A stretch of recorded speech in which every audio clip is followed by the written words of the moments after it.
নমস্কার।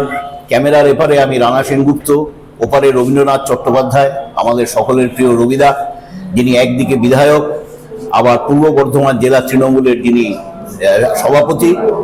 আমাদের বেঙ্গল পলিটিক্সে আপনাদের স্বাগত। আচ্ছা, প্রথম কথা হচ্ছে, সুকুমার রায় লিখে গেছিলেন, ছায়ার সঙ্গে যুদ্ধ করে গাত্রে হলো ব্যথা। একটা বিখ্যাত কবিতা আছে। তা আপনার কি গায়ে ব্যথা ব্যথা হচ্ছে? কারণ ইদানিং আপনি ছায়ার সঙ্গে যুদ্ধ করার কথাবার্তা বলছেন প্রায়। স্বাভাবিকভাবে গায়ে ব্যথা হবে। আচ্ছা, তো এই ছায়াটা কারা? এই যে এদের সঙ্গে যাদের সঙ্গে ছায়া, আমরা যেটা বলতে চাইছি, আমি 1996 সাল থেকে বিধায়ক। হ্যাঁ, তিনবার সিপিএম এর রাজত্বে আমরা বিধায়ক হয়েছি। তখন আমরা অত্যন্ত শারীরিক নিগ্রহের মধ্যে রাজনীতি করতে হতো। বহু কর্মীকে আমরা হারিয়েছি এবং বহু কর্মী তাদের ধন সম্পত্তি সিপিএম নষ্ট করে দিয়েছে, কিন্তু কেউ পিছিয়ে যায়নি। সবাই মিলে লড়াই করার ফলে সিপিএম উৎখাত হয়েছে মাননীয় মুখ্যমন্ত্রীর নেতৃত্বে। কিন্তু 2011 সালের পর থেকে যে নির্বাচন, সেই নির্বাচনে সিপিএম আর ময়দানে নেই। সিপিএম এর যারা কর্মী সমর্থক তারা সবাই প্রায় ঘরে ঢুকে গেছে। এরপরে যারা এসেছে বিজেপি, মূলত তাদের আমরা কোথাও ময়দানে দেখতে পাই না। আচ্ছা, এই এখন যে এসআইআর হচ্ছে, আমাদের এখানে যেহেতু মাননীয় মুখ্যমন্ত্রী প্রথম থেকেই জানতেন ঘটনাটা এবং সেই মতো প্রস্তুতি নিয়েছেন, দল সেইভাবে এগিয়ে যাচ্ছে। কিন্তু এটা দেখা গেছে দিল্লি, মহারাষ্ট্র, ইভিন বিহারেও তার কিছুটা প্রতিফলন ঘটছে, যেখানে এসআইআর এর মাধ্যমে ভোটার লিস্টে কারচুপি করে তারা নির্বাচনে জিতছে। সেখানে ময়দানে কেউ নেই, ময়দানে কোনো কর্মী নেই, বুথে কোনো কর্মী নেই। তাহলে সেই লড়াইটা ছায়ার সঙ্গেই লড়াই। অতএব এই যে এসআইআর হচ্ছে, সেখানে যদি আমরা সঠিকভাবে নজর রাখতে না পারি, তাহলে সেই সূত্রেই ছায়ার সঙ্গে লড়াই আমরা হেরে যাব। কিন্তু আমাদের রাজ্যে যেহেতু শক্ত সংগঠন এবং দক্ষ সংগঠক আমাদের রাজ্যে মাননীয় মুখ্যমন্ত্রী এবং অভিষেক বন্দ্যোপাধ্যায়, তারা প্রথম থেকেই বিজেপির এই খেলাটা ধরতে পেরেছে এবং ধরে তার সঠিক মোকাবিলা করছে। যার জন্য এক্ষেত্রে ছায়া কার্যকরী হবে না। কংগ্রেসের যে অবস্থাটা, আপনি যেহেতু দীর্ঘকাল ছিলেন কংগ্রেসে বলেই আপনাকে এই প্রশ্নটা করা হচ্ছে, কংগ্রেসের এরকম একটা অবস্থা হচ্ছে কেন? একটা সর্বভারতীয় দল, এমনকি এই উপনির্বাচনে বাইরন বিশ্বাসের কথা আপনি ধরুন, সে জিতলো কংগ্রেসের টিকিটে, গিয়ে চলে গেল তৃণমূল। না, বাইরন বিশ্বাসের ব্যাপারটা অন্য। বাইরন বিশ্বাস তৃণমূল কংগ্রেসে দাঁড়াতে চেয়েছিলেন। আচ্ছা, কিন্তু তৃণমূল কংগ্রেসে যখন নমিনেশন পায়নি, তখন কংগ্রেসে দাঁড়ায়। কিন্তু সেও জানতো যে কংগ্রেস করে তার পক্ষে মানুষের সেবা করা সম্ভব হবে না, সেই কারণে। আর আপনি যে অবস্থাটার কথা বলছেন, অবস্থাটার মূল কারণ ওই রকম। এমন এমন লোককে কংগ্রেসের দায়িত্ব দেওয়া হয়েছে, আচ্ছা, যারা সারা রাজ্য জুড়ে কাজ করার জন্য যোগ্য লোক নয়। এখন যেটা শোনা যাচ্ছে যে আপনাদের দলের মধ্যে অনেক ধরনের গোষ্ঠীদ্বন্দ্ব মাথাচাড়া দিচ্ছে। কেউ ব্লকের নেতা জেলা কমিটির নেতাকে স্যাক করে দিচ্ছেন, আবার দেখা যাচ্ছে যে একটা ওপেন মিটিংয়ের মধ্যে যিনি হয়তো বিধায়ক এবং তার সঙ্গে আরেকজন বিধায়কের বিরোধী লোকের কথা কাটাকাটি হচ্ছে। এই ব্যাপারগুলো প্রকাশ্যে আসছে। এগুলো সামলে ভোটে আপনারা যাবেন কিভাবে, মানে তার স্ট্র্যাটেজিটা কি? এটা তো একটা দক্ষিণপন্থী দলের এই ঘটনা থাকবেই। আচ্ছা, কারণ আমাদের দলে পূর্ণ গণতন্ত্র আছে, মানুষের কথা বলার অধিকার আছে। অতএব অনেকে বলছেন, কিন্তু সেটা প্রকাশ্যে বলা কোনো সময় উচিত না। যার জন্য এখন দল বিভিন্নভাবে ব্যবস্থা নিচ্ছে এবং সেই পরিস্থিতি নেই যে আমার সঙ্গে কারোর একজনের কথা কাটাকাটি হওয়ার ফলে দল হেরে যাবে। আচ্ছা, সেটাকে সামলানোর ক্ষমতা তৃণমূল কংগ্রেসের আছে। আচ্ছা, বর্ধমানের পুরসভার বোর্ড মিটিংয়ে আপনাদের কি বলবো, মানে যুব তৃণমূলের একজনের বড় নেতার সঙ্গে বিধায়কের কথা কাটাকাটি চলছে ওপেন, এবং এই খবরটা সবাই জানতে পেরে যাচ্ছে।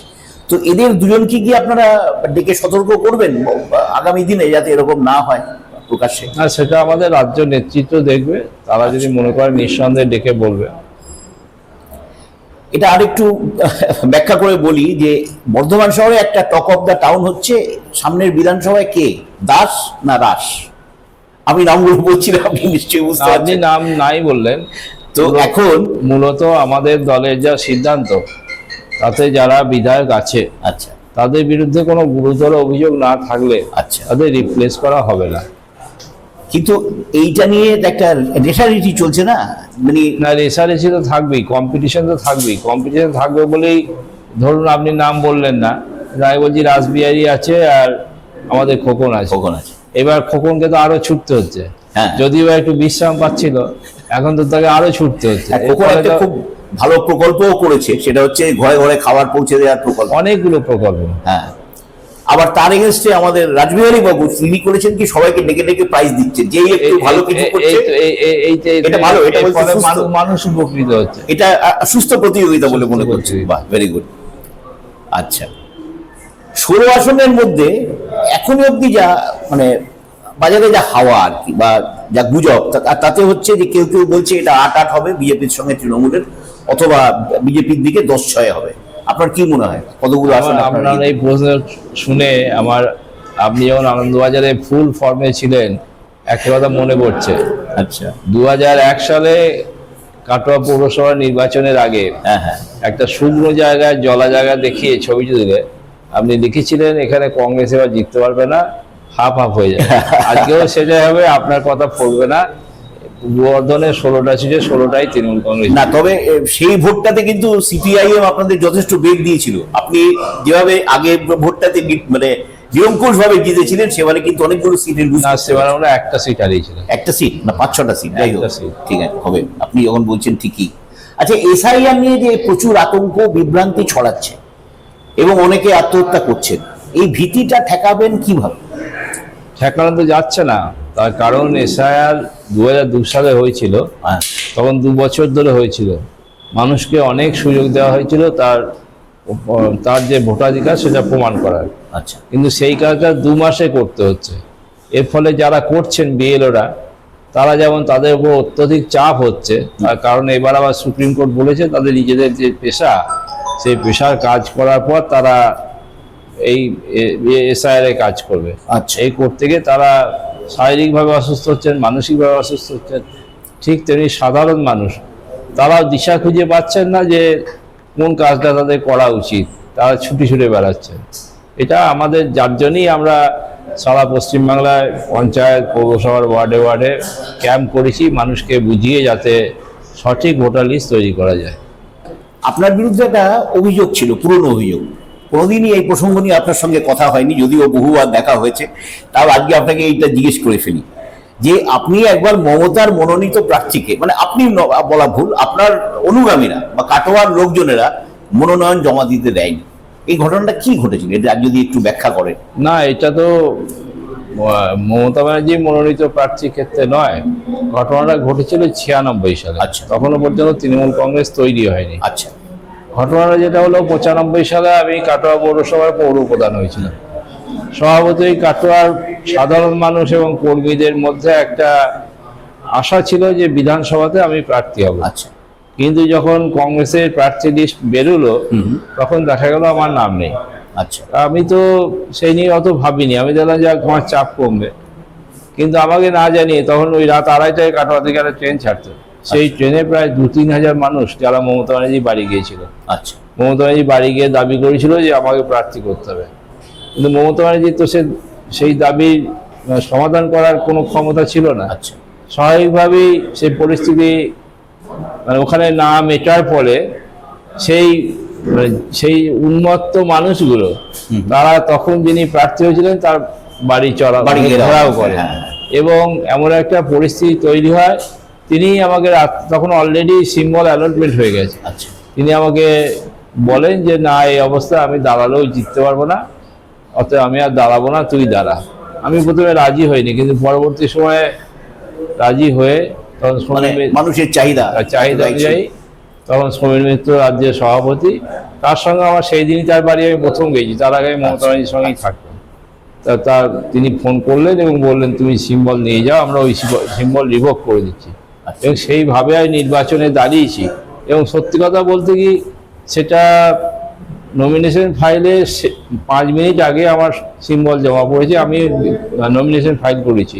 আচ্ছা। তা সেই জায়গায় 21 দিনের মধ্যে সিপিএম এর মতো একটা পার্টির বিরুদ্ধে দাঁড়িয়ে আমরা জিততে পারবো সেটা আশা করিনি, কিন্তু আমাদের কর্মীদের তখন একটা জেদ, তারা এমন একটা পরিস্থিতি হয়েছে যে না, যে কোনো মূল্যে জিততে হবে, এবং আমরা জিতলাম। কিন্তু এখন তৃণমূল কংগ্রেস শহরগুলোতে হাঁটছে কেন? যে পুরো এলাকাগুলো রয়েছে সেগুলোতে দেখা যাচ্ছে হয়তো বিধানসভা ভিত্তিতে জিতছে, কিন্তু তার মেকআপটা করতে হচ্ছে গ্রাম অঞ্চল থেকে। আমাদের বর্ধমান দক্ষিণের কথা যদি আমরা বলি, এখানেও বোধহয় 22টা না 23টা ওয়ার্ডে বিজেপি এগিয়েছিল, মানে লোকসভা ভোটের হিসেবে যদি আমরা পুরসভার ওয়ার্ডগুলোকে বিশ্লেষণ করি। এটার কারণ কি? এটার মূল কারণ একটা ধর্মীয় বিভাজন। বিজেপি যেটা করতে পেরেছিল পশ্চিমবাংলায়, এবং দেখা গেছে যে পূর্ববঙ্গ থেকে যে সমস্ত মানুষ এখানে এসছে তারা মূলত শহর বেশ, আচ্ছা, শহরেই তারা থাকে, এবং তার ফলে শহরে সেই ভোটটা সরাসরি বিজেপির পক্ষে চলে যাওয়াতে সারা পশ্চিমবাংলাতেই 65টা পৌর এলাকায় তৃণমূল কংগ্রেস পিছিয়ে গিয়েছিল।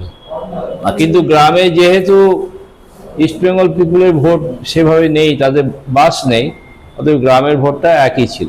আচ্ছা, তো এখন এই মানে এটার পিছনে কি কোনোভাবে পুরো পরিষেবাটা কাজ করছে না, যে পুরো পরিষেবা পাওয়া যাচ্ছে না? পুরো পরিষেবার কথা যদি হয়, কাটোয়া পৌরসভা তো চিরকালই ভালো পরিষেবা দিয়েছে, কাটোয়ার কথা এখনো দেয়, কিন্তু কাটোয়াতে আমরা হেরেছি।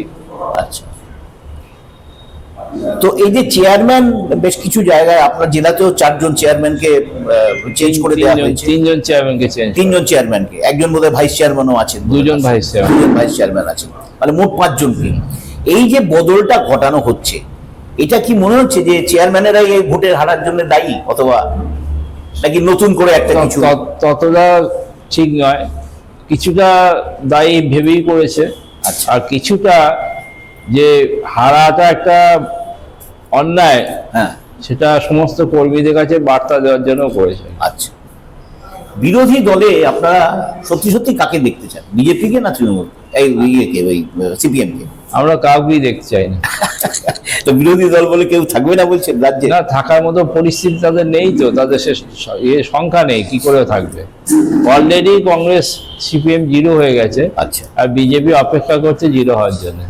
আচ্ছা, একটা ব্যাপার যেটা সেটা হচ্ছে যে আপনারা বারবার বলছেন, মানে দলের বড় নেতারা বারবার বলছেন যে এসআইআর এর সম্পর্কে শিবির হবে বিভিন্ন জায়গায়, মানুষ কিভাবে যাতে এসআইআর এর আতঙ্ক কাটে, তারা এসআইআর এর ফর্ম ঠিকঠাক মতো ফিল আপ করতে পারেন, এই জন্য অনেকগুলো শিবির হবে। এই শিবিরগুলো কিন্তু সব জায়গায় এখনো পর্যন্ত চালু হয়ে উঠতে পারেনি, অথচ মাত্র 6 ডিসেম্বর অবধি হাতে সময়। না, আমরা যতদূর খবর পেয়েছি তাতে 95% জায়গায় শিবির চালু হয়ে গেছে। আচ্ছা, 2-1টা জায়গায় যেগুলো বন্ধ আছে সেগুলো যাতে ইমিডিয়েট চালু হয় তার জন্য আমরা উদ্যোগ নিচ্ছি। আচ্ছা, আপনার এই আপনি বিধায়কও এবং তার সঙ্গে সঙ্গে আমাদের জেলার তৃণমূলের সভাপতিও, কোন ভূমিকাটা আপনার কাছে বেশি গ্রহণযোগ্য, মানে কোনটাতে আপনি বেশি স্বচ্ছন্দ থাকেন? দুটোতেই আমি স্বচ্ছন্দ। আচ্ছা, না বেশি চাপ হয়ে যায় না, যে দুদিকে চাপ? সেটা তো হয়, একদিকে বিধায়কের প্রচুর দায়িত্ব, তার সঙ্গে জেলা সভাপতি হিসাবে জেলার 16টা বিধানসভা ক্ষেত্রের সঙ্গে যোগাযোগ রেখে, কর্মীদের সঙ্গে যোগাযোগ রেখে কাজ করতে হয়। আচ্ছা, আগের থেকে বেশি পরিশ্রম করতে হয়, মানে বিধায়কের থেকে সভাপতির দায়িত্ব বেশি।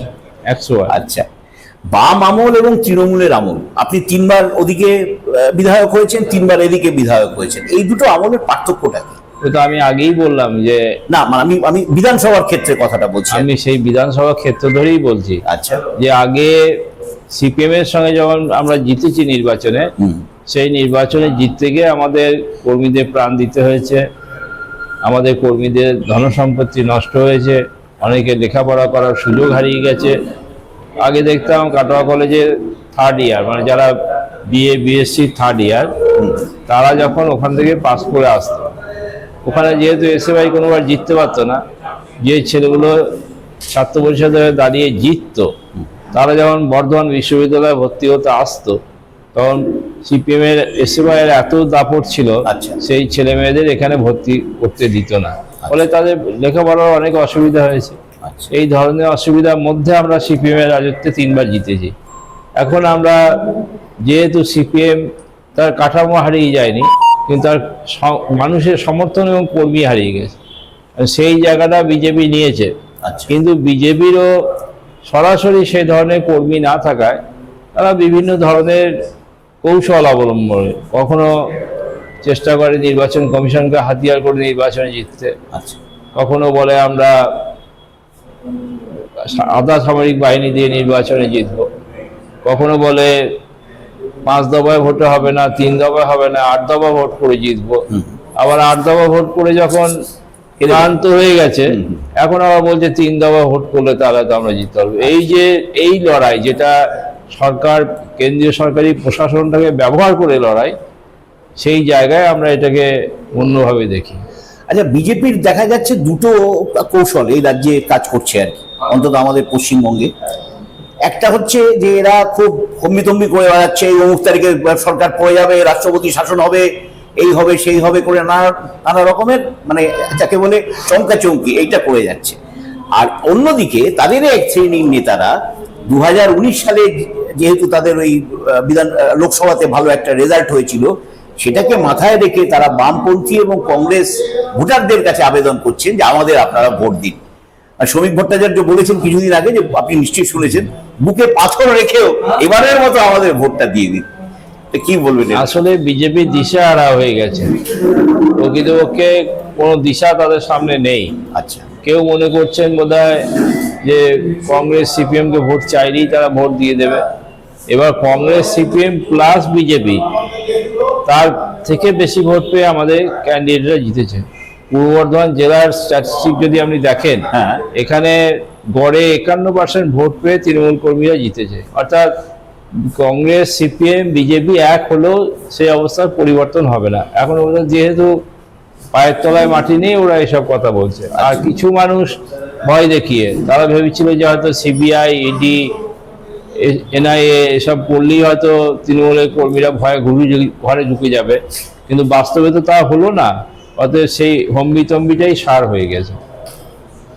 তো আপনি কংগ্রেসের একজন মানে আমাদের জেলার, আপনি যখন কংগ্রেসে ছিলেন আপনি ছিলেন একচ্ছত্র নেতা আর কি। এই জেলায় আপনার সমান কোনো নেতাকে আমরা দেখিনি। অবিভক্ত বর্ধমান জেলার কথা ভেবেই আমি বলছি এটা। তো আপনাকে কংগ্রেস ছাড়তে হলো? হ্যাঁ, একসময় আমি অবিভক্ত বর্ধমানের কংগ্রেসের সভাপতি ছিলাম। হ্যাঁ, কিন্তু একটা পরিস্থিতি শিকার আমরা হয়েছি। একদিকে কোনো রকম আমরা পৌরসভার চেয়ারম্যান ছিলাম 25 বছর, একদিকে উন্নয়ন কোনোভাবেই করা যাচ্ছিল না মানুষের চাহিদা অনুযায়ী। দ্বিতীয়ত যে পরিস্থিতি তৈরি হয়েছিল, তখন যিনি প্রদেশ কংগ্রেসের সভাপতি অধীর রঞ্জন চৌধুরী, তাকে প্রকৃতপক্ষে আমরাই সুপারিশ করেছিলাম সভাপতি করার জন্য। আচ্ছা। কিন্তু পরবর্তী দিনে তার আচার আচরণ এমন পর্যায়ে পৌঁছালো যার কংগ্রেস করার মতো পরিস্থিতি ছিল না। সেক্ষেত্রে মাননীয় মুখ্যমন্ত্রীর সঙ্গে আমাদের দীর্ঘদিনের পরিচয়। 95 সালে যখন মাননীয় মুখ্যমন্ত্রী যুব কংগ্রেসের রাজ্যের সভাপতি, তিনি বিভিন্ন জেলায় সভা করেছিলেন প্রস্তুতি হিসাবে যে 98 সালে দল তৈরি হবে। সেই প্রস্তুতিটাও বর্ধমান জেলায় তিনি কাটোয়াকেই বেছে নিয়েছিলেন এবং আমরা সেই প্রস্তুতি সভাটা করেছিলাম। সেই সুবাদে তার সঙ্গে সবসময়ই সম্পর্ক ছিল। এবার পরবর্তী দিনে আমরা তার কার্যকলাপ, তার ব্যবহার সব কিছু দেখে তার কাছে আবেদন করলে তিনি সেটা গ্রহণ করেন। ঠিক আছে।